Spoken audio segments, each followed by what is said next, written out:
السلام علیکم ورحمۃ اللہ وبرکاتہ۔ مورنگا فوڈ لودھرا، حکیم محمد اسماعیل، طب نبوی صلی اللہ علیہ وآلہ وسلم کے ٹاپک میں ہم حاضر ہوں۔ آج جس ٹاپک پہ ہم نے گفتگو کرنی ہے اس کو طب نبوی کہیں یا طب انبیاء کہیں تو اس میں کوئی مذائقہ نہیں ہے، کوئی فرق نہیں ہے۔ طب انبیاء بھی ہے، طب نبوی بھی ہے، مرغوب ترین مفید غذا میں شامل ہے۔ آج ہم بات کریں گے وینیگر، سرکہ کے متعلق۔ ناظرین، جب بھی سرکے کا لفظ ذہن میں آتا ہے، انگوری سرکہ ذہن میں آ جاتا ہے۔ اس وقت مارکیٹ میں بے شمار سرکہ جات موجود ہیں۔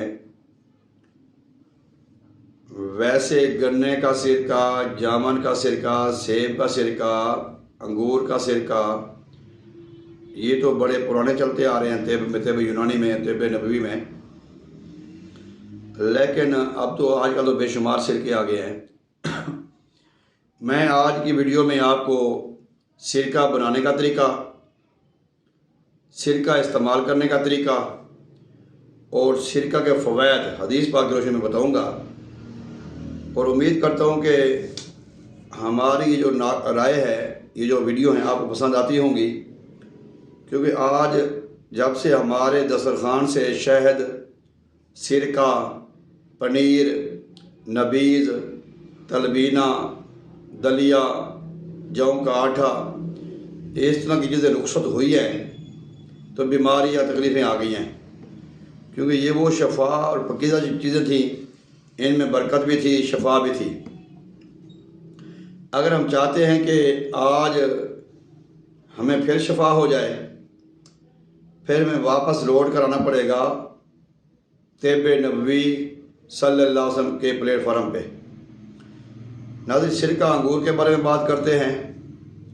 اس وقت ایک تو انگور کی شراب بڑی مشہور تھی۔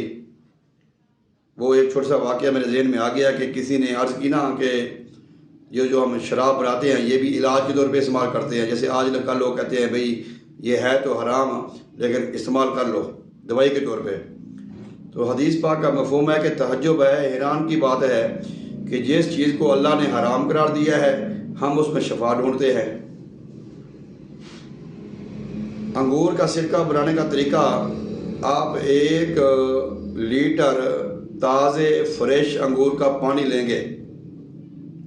اگر آپ کو فریش تازے انگور نہ ملے تو کشمش منقے کے ذریعے بھی بنایا جاتا ہے، اس کی مقدار 3 گنا بڑھ جائے گی فریش انگور کی نسبت۔ آپ نے 1 لیٹر فریش انگور کا پانی لینا ہے اور 9 لیٹر پانی لینا ہے صاف پینے والا۔ وہ مٹی کے برتن، گھڑا ہو، مٹکا ہو، کوئی بھی چیز ہو، آپ اس میں وہ ڈال کے رکھ دیں۔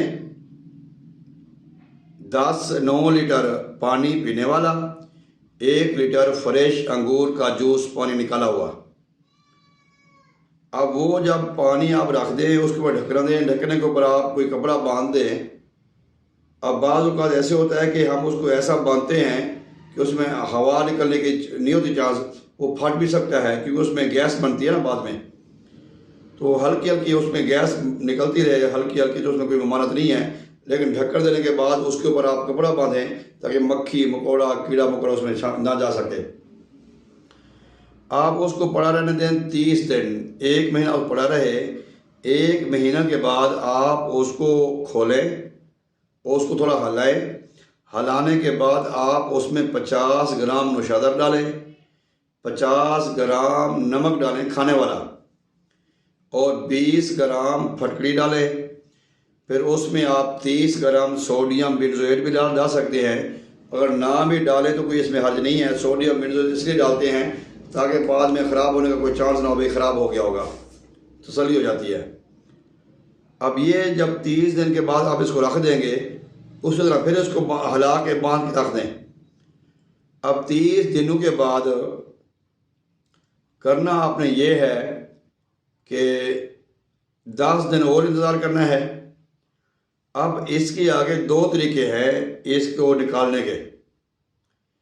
ایک طریقہ جس کو کہتے ہیں عمل کشید، اس کو انگلش میں کہتے ہیں ایکسٹریکشن، ایکسٹریکٹ نکالنا، سط نکالنا۔ ایک اس کا وہ طریقہ ہے۔ ایک عام طریقہ ہے کہ اس کو چھان کے بوتل میں پیک کر لو، لیکن وہ لمبا طریقہ ہے، وہ بھی بعض اوقات ہم کرتے ہیں جہاں پہ ضرورت پڑتی ہے۔ لیکن آپ 10 دن کے بعد جب اس کو جوش دیں گے، وہ ساری چیز اس میں حل ہوگی ہوں گی، آپ اس کو موٹے کپڑے سے چھان کے بوتل میں پیک کر دیں۔ اب یہ آپ کا سرکہ انگوری سرکہ جینون 1 نمبر بہترین تیار ہو گیا ہے طب نبوی صلی اللہ علیہ وسلم کے مطابق۔ اگر آپ کو فریش تازہ جوس نہیں ملتا انگور کا، تو آپ 3 kg کشمش منقع کو بھی پانی میں شیک کر کے اس میں ڈال سکتے ہیں، بشرطے کہ پانی وہی ہوگا جو 10 لیٹر ہم نے گھڑے میں رکھا تھا، اسی میں پانی ڈالنا ہے 3 لیٹر، لیکن 3 kg ہوگی آپ کی کشمش منقع۔ یہ سرکہ ہو گیا آپ کا تیار، آپ نے بوتل میں ڈال دیا۔ آپ اس کو کیسے کھائیں گے؟ کھانے کا طریقہ، اسے کھانے کے بھی مختلف طریقے ہیں۔ اگر آپ نے روٹی کے ساتھ کھانا ہے، کیونکہ یہ ہے ہی روٹی کے ساتھ کھانے کے لیے، سالن کے طور پہ انبیاء کرام نے استعمال کیا ہے، نبیوں نے، پیغمبروں نے اس کو استعمال کیا ہے۔ وہ آپ اس میں برتن میں ڈالیں، روٹی اس پر بھگو کے رکھ دیں، روٹی اس کے ساتھ کھاتے رہیں، تو یہ بہترین سالن ہے۔ اس میں آپ شہد بھی ڈال سکتے ہیں، میٹھا بھی ڈال سکتے ہیں، شکر بھی ڈال سکتے ہیں۔ آپ روٹی بھگو کے بھی کھا سکتے ہیں۔ اگر آپ کو ذائقہ جو ہے اس کا جو کھٹاس ہے زیادہ لگتی ہے، تو اس میں آپ شہد ڈال کے استعمال کر سکتے ہیں، ہاف شہد، کیونکہ سرکہ اور شہد یہ دونوں سالن کے طور پہ بھی استعمال کیا گیا ہے ہمارے نبی پاک کی حیات مبارکہ میں، آپ کو علم ہوگا جب وہ شہد لے کے مولا علی علیہ السلام تشریف لے کے آئے۔ تو اب آپ اس کو کھانے میں استعمال کریں، کولیسٹرول، یورک ایسڈ کے لیے آپ استعمال کرنا چاہتے ہیں تو پانی میں آپ اس کو استعمال کریں، 2 چمچ 3 چمچ ڈال کے پانی ڈالیں، وہ پئیں صبح دوپہر شام، اس سے بھی آپ کا فاقہ ہوگا۔ آپ کھانے کے طور پہ اس کو استعمال کر سکتے ہیں، ڈائریکٹ بھی اس کو استعمال کر سکتے ہیں۔ ہائی بلڈ پریشر کو فوری طور پہ جو کم کرتا ہے وہ سرکہ انگور کا ہے۔ سرکے بے شمار ہیں، سیب کا سرکہ، انگور کا سرکہ، تھوڑی سی مختصر فائدہ بتاتا ہوں میں آپ کو۔ انگور کا سرکہ جو ہوتا ہے وہ معدے کے لیے، آنتوں کے لیے، خشکی کے لیے، قبض گیس کے لیے اچھا ہوتا ہے۔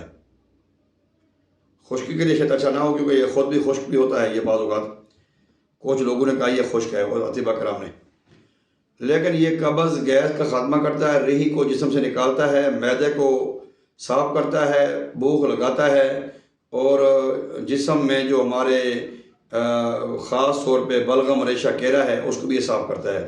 سرکہ سیب کا استعمال دل کی بیماری میں استعمال کیا جاتا ہے، کولیسٹرول، ٹرائیگلیسرائڈ، LDL، BDL، HDL کے لیے استعمال کیا جاتا ہے۔ سرکہ جامن جو ہے وہ شوگر کے مریضوں کے لیے زیادہ استعمال کیا جاتا ہے۔ گنے کا سرکہ جگر کے لیے استعمال کیا جاتا ہے۔ تو یہ سرکے بنائیں، ان کو استعمال کریں۔ اب آخر میں آپ کو بتاؤں گا اس کی افادیت حدیث پاک کی روشنی میں۔ آج ہماری بیماریاں تکلیفیں بھی اس لیے کہ ہمارے دسترخوان میں یہ چیزیں نہیں ہیں۔ اگر ہم چاہتے ہیں کہ ہمیں شفا مل جائے، ہماری برکت بھی ہو، تو پھر یہ طریقے کو ہمیں واپس آنا پڑے گا ان طریقوں پہ۔ یہ سرکہ انگور کا جو ہے، سرکہ انگوری، اس کی بات ہو رہی ہے۔ امام مسلم نے صحیح مسلم میں حدیث پاک لکھی ہے، جس کے راوی ہے جابر بن عبداللہ انصاری رضی اللہ تعالی عنہ، ذکر کرتے ہیں کہ نبی کریم صلی اللہ علیہ وآلہ وسلم ایک مرتبہ گھر تشریف لے آئے، تو آپ نے گھر میں سالن طلب فرمایا۔ تو ایک روایت میں ہے کہ ان کا بھی سالن تو نہیں ہے، سرکہ ہے، سرکہ انہوں نے پیش کیا، لیکن ایک جگہ میں نے پڑھا ہے کہ انہوں نے جب سالن مانگا تو انہوں نے سرکہ ہی پیش کیا۔ جب سرکہ پیش کیا، سرکہ کے سوا کچھ نہیں ہے، آپ نے اسے منگوایا اور اس کو کھانے لگے اور فرماتے رہے، کھاتے رہے، فرماتے رہے، بہترین سالن سرکہ ہے، کیا ہی عمدہ سالن سرکہ ہے، بہترین سالن ہے۔ ابن ماجہ میں ام سعد سے مروی ہے کہ نبی کریم صلی اللہ علیہ وآلہ وسلم نے فرمایا، سرکہ کیا ہی عمدہ سالن ہے، اے اللہ سرکہ میں برکت عطا کر، اس لیے کہ مجھ سے پہلے یہ تمام انبیاء کرام کا سالن تھا۔ وہ جس گھر میں سرکہ ہو اس گھر میں کبھی محتاجی نہیں آئے گی۔ اب اس کے فوائد بھی سن لیں۔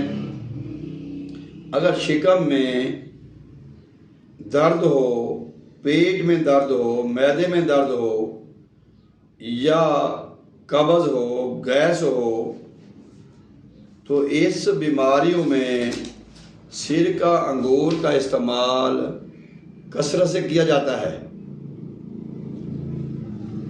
اب یہاں پہ لکھا ہے اگر اس میں نمک ملا دیا جائے، نمک تو ہم نے پہلے ملایا ہوا تھا، وہ نمک اگر نمک ملایا جائے تو یہ مہلک بیماریوں سے بچاتا ہے۔ اگر ستو کے ساتھ کھایا جائے تو تالو کی جڑ سے چپساں جونک کو نکالتا ہے اور جسم کے اندر جراثیموں کا بھی خاتمہ کرتا ہے۔ تو اس کے کھانے کے بھی بے شمار طریقے ہیں طب نبوی میں، اور اس کی افادیت، اس کا ثواب بھی ہے۔ اگر ہم چاہتے ہیں کہ ہم بیماری سے بچیں تو پھر یہ طب نبوی کا واحد ذریعہ ہے جس سے ہم بڑی مہلک بیماری سے بچ سکتے ہیں، ہمیں شفا ہمارا مقدر ہوگی۔ امید کرتا ہوں کہ آپ کو ہماری یہ ویڈیو پسند آئی ہوگی۔ اگر آپ کو ہماری ویڈیو پسند آتی ہے تو ہمارے چینل کو سبسکرائب کریں، بیل آئیکن کو دبائیں اور ساتھ ہی دوستوں میں شیئر کریں تاکہ یہ معلوماتی ویڈیو